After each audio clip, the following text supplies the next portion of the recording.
Mike Adams. Lead makes you mentally insane, so does mercury. And to some extent, aluminum also causes dementia and Alzheimer's. The Health Ranger Report. Society really is headed for a collapse because once the sanity goes, everything else starts to fall apart, and you're seeing that all around you.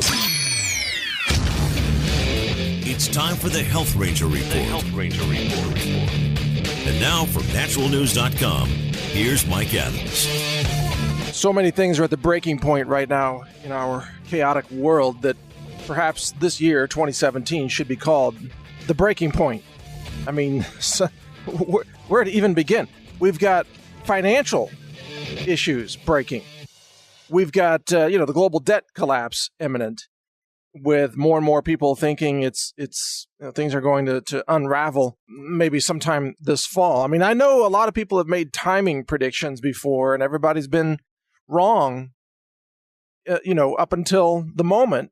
And I've always said, I can't tell you the timing, but we know it's going to happen at some point. And with Trump as the president, a lot of people are speculating, including myself, that the global debt collapse will be initiated or allowed to happen in order to blame President Trump and try to remove him from office.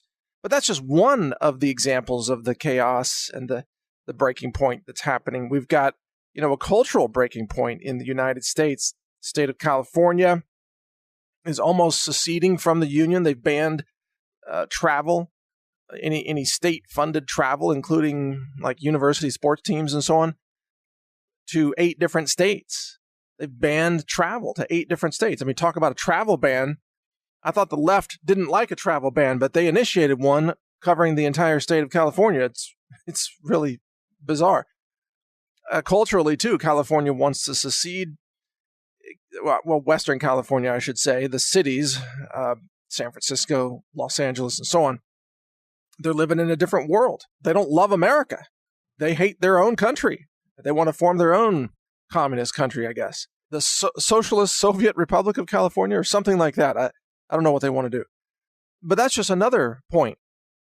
We've also got, of course, food supply collapse caused by environmental destruction. We've got losses of topsoil, losses of aquifer water supplies, or what's called fossil water. We've got so much contamination of the food now that in my lab we're seeing heavy metals off the charts in certain types of crops from Asia, from China especially, but sometimes from India, seeing a lot of lead in turmeric root and other similar products. We've got many points of things breaking down, many points. And that doesn't even cover North Korea. This war with North Korea is imminent, and that's one of the things I really want to talk about here is what are the possible ramifications of a military strike on North Korea, because it will impact you in ways that you may not have thought about. For example, North Korea is, of course, adjacent, right above South Korea, and the capital of South Korea, Seoul, is very, very close to the border with North Korea. North Korea has missile technology that can't quite reach, let's say, the state of Oregon yet, but they do have ICBM technology recently demonstrated that can reach Alaska, which means it can also very easily reach, let's say, South Korea. You wouldn't even need an ICBM for that. Or Japan. North Korea could bomb military bases in Japan, or they could simply harass Japan or bomb a city or whatever they tried to do. They could pull it off. They've got that technology, and we know that North Korea has nuclear warheads. And there are estimates that they may have, somewhere maybe 12 or 24 nuclear warheads. And they've been launching a missile every few weeks lately, so apparently they have some kind of a missile factory. So they've got the potential to simultaneously launch nuclear warheads onto, Tokyo, Seoul, maybe Alaska, certainly other regional countries such as Vietnam. They could even threaten China, although that seems unlikely, but they do have missile tech that can reach many different countries there. And because they are so out of control, it is now imminent that the United States military is going to assault North Korea and try to take out the leadership there. But the North Korean people are very much brainwashed into believing that their leader is a saint and that they are on the right side. According to them, the United States is the evil entity in the world that has been threatening them and so on. And they are willing to do anything. They're people. They're willing to do anything to protect their leader, Kim Jong-un, their dear leader, their cult-like leader. So just by taking out that leadership, it doesn't mean that the whole country is going to somehow thank us for setting them free from a tyrant. No, that's the way we look at it, but that's not the way they look at it. There will be some of that, but the vast majority of North Koreans will simply pick up where Kim Jong-un left off, and they'll punch the buttons and launch the nukes. So you can't just take out one guy or even his leadership team and expect the whole country to fall into line. It's not going to work that way because they've had generations of indoctrination. I mean, North Korea is really a great example of what happens when the left goes totally extreme, out of control, indoctrination, propaganda, and just lies to its citizens for generations. They become North Koreans. I mean, I see North Korea's propaganda as exactly like the indoctrination effort of the liberal-run public education system in the United States. It's exactly the same. It's just that North Korea has taken it, a little bit further down the road. So whenever this attack comes, we should expect that North Korea will attack South Korea in a huge way. They may unleash a human wave of North Korean human soldiers to clear out the mines. Literally, just have 100,000 guys line up and say, run across that field. We got to clear the mines. That's the way North Korea operates. That's the way that Kim Jong-un, does not value life. In any case, they can clear out a minefield path, and they can send a lot of people into South Korea to attack Seoul, to disrupt the South Korean economy. And along with that, and here's where it's going to affect you, the South Korean manufacturing base.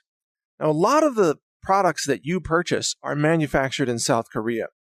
Over the last few, decades or generations, South Korea has become a manufacturing machine.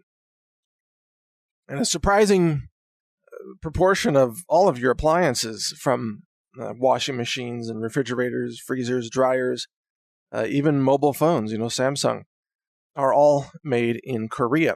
Korea is a sort of a manufacturing powerhouse for the world.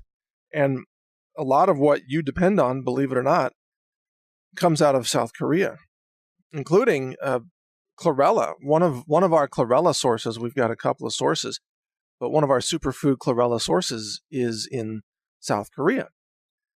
So, it's not just appliances, it's also superfoods and certain nutritional supplements and so on. There are other Korean companies that we work with to import certain specialized nutraceuticals, for example, that are used in formulations in my online store, healthrangerstore.com.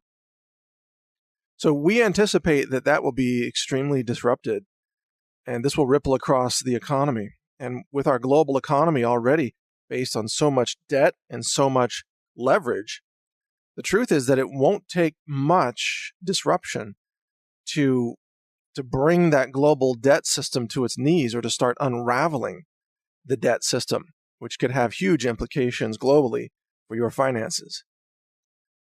Now, at the same time, let's come back home and talk domestically a little bit here. We've got many, many people at a breaking point financially, where they've got not a single dollar saved or put aside for emergencies. There's a very high percentage of Americans now in that situation. An increasing number of people are homeless. There was a survey recently released that surveyed students in, I think, Los Angeles, and it found that a shockingly high percentage, I don't know, maybe 5%, were homeless. Maybe it was more than 5%. I'd have to check it, but it was a shockingly high percentage. We're actually homeless. There's another state in America. I just saw a glimpse of this headline where the National Guard is about to be called out to deal with the homelessness problem in a city. I don't remember which city that is. I apologize for not looking at that news in more detail, but it was very surprising to me to read that news because it was a major city that you normally wouldn't associate with homelessness. It was something like Denver or something. It's like, really? This doesn't seem like a city where there's a lot of homelessness. It's not like Baltimore where you would expect it, right? It's somewhere else. The point is that a lot of people in America are at a breaking point. They're just one paycheck away from financial collapse and one disruption away from literally being homeless themselves, from being part of a real serious personal crisis that's going to be very difficult for many people to handle. So let me start connecting the dots here. Let's say that President Trump authorizes an attack on North Korea. North Korea gets hit hard with this attack, presses a bunch of red buttons, unleashes, bombs and missiles, starts attacking South Korea or Japan. Maybe they nuke shipping ports or something. That would be a strategic disruption target. If you were an insane North Korean leader like Kim Jong-un, you'd want to nuke the ports, right? So maybe that's something he's going to do, and he's got the technology to do it. In any case, whether he nukes the ports or just causes manufacturing disruptions, those disruptions are going to ripple back through to the United States and Europe, and it's going to cause a lot of logistics problems, a lot of certain products being out of inventory, and even some downstream job losses because, the employment of people in certain companies depends on being able to get the supply of the products that are manufactured in South Korea or perhaps manufactured in Japan, which is also in the crosshairs of North Korea. And if those products aren't coming in, some people are going to start losing their jobs who are part of that supply chain. Even retailers, even online retailers, e-commerce retailers, or local brick and mortar retailers may find themselves in a situation where they can't get the supply anymore and they have to start laying people off. That's kind of a best case scenario. In the worst case scenario, North Korea nukes Alaska or nukes Portland, Oregon, or Seattle, or some place that they can reach with an ICBM. Or there's been some speculation that they have satellites in orbit. Well, we know they have satellites in orbit that are orbiting over North America. And there's been speculation that that one or more of those satellites may be carrying a nuclear warhead optimized for an EMP detonation, and they could drop one of those into a high orbit over North America, detonate the EMP, and take out the power grid across much of North America. At least that's the speculation.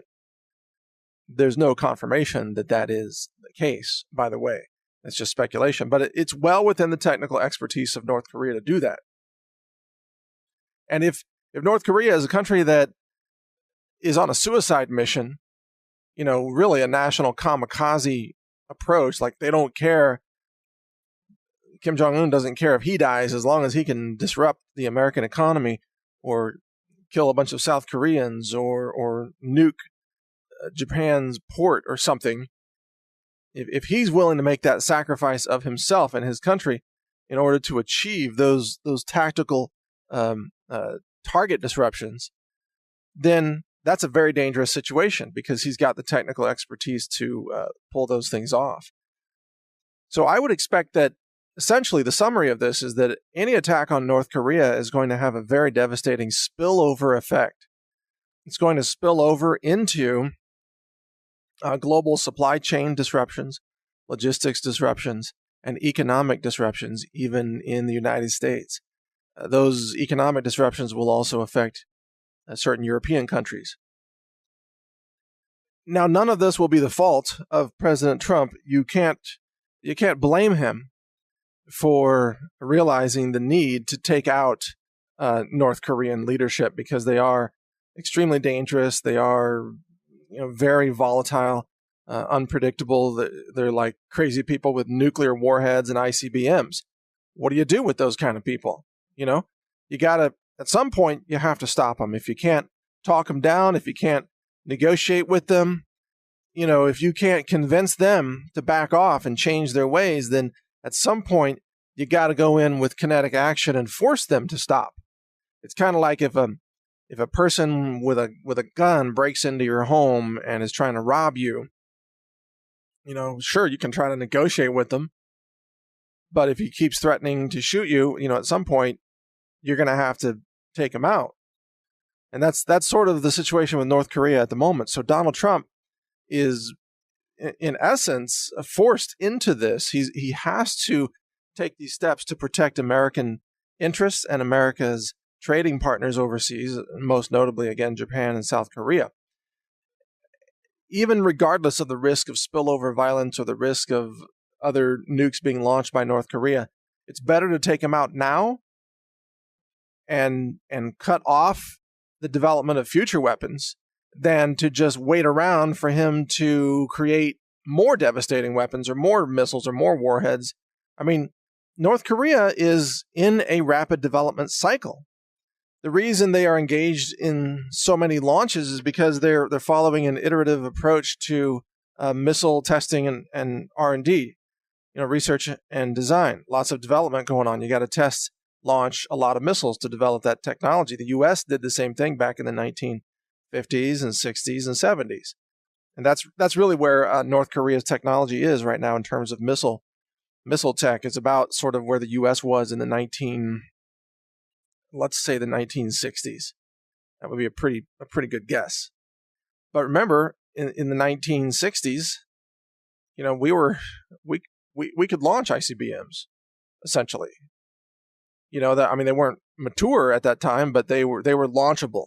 And we had nuclear warheads, of course. By that time, it was all within reach at that time. So North Korea's got the technology, and if they're crazy enough to use it, then President Trump has no choice but to stop them, even at the risk of the spillover effect. So what would be the smart way to do this?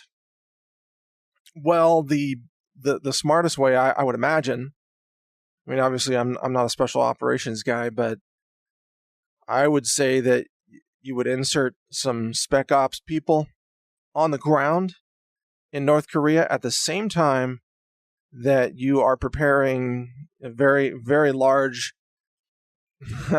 kinetic weapons, large bombing runs to take out infrastructure, to take out communications, electrical capacity, targeting the launch sites, of course, but also having guys on the ground to go in and target, sort of a surgical precision targeting of the North Korean leadership, try to take them out at the same time.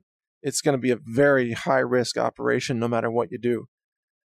Probably going to see some casualties and things are going to go wrong because, that's what happens when the best laid plans of battles, meet the enemy. Things start to go wrong very quickly. So it's not going to go as planned. And likely North Korea is going to get some missiles off. And there's a very high probability, I think, of North Korea doing extensive damage to South Korea, possibly certain areas of Japan as well. So again, the ripple effect could be devastating to the U.S. economy, or at least disruptive to the U.S. economy. So more than ever, just to wrap this up, more than ever, this is a time for you to be prepared, have a backup plan, have extra savings, have some backup gold and silver. Make sure that you can survive a couple of months without a paycheck if it comes to that. Don't go into debt, don't over leverage your financial situation. Try to deleverage it. Try to own everything that you have, like your house or your car, and not be paying debt money on it, because economic disruptions are more dangerous when you're living on the edge of your debt and credit. Instead, pull back from that. Reduce your discretionary spending. Stop spending on luxury items. Save some more money, because this intervention is probably coming very soon. It's a breaking point. And when it breaks, it's going to be too late to take action then. It's already broken. It's already hitting the fan. So make sure you get ready now, because I want you to be safe. Thank you for listening. This is Mike Adams, the Health Ranger, for HealthRangerReport.com. Learn more at HealthRangerReport.com.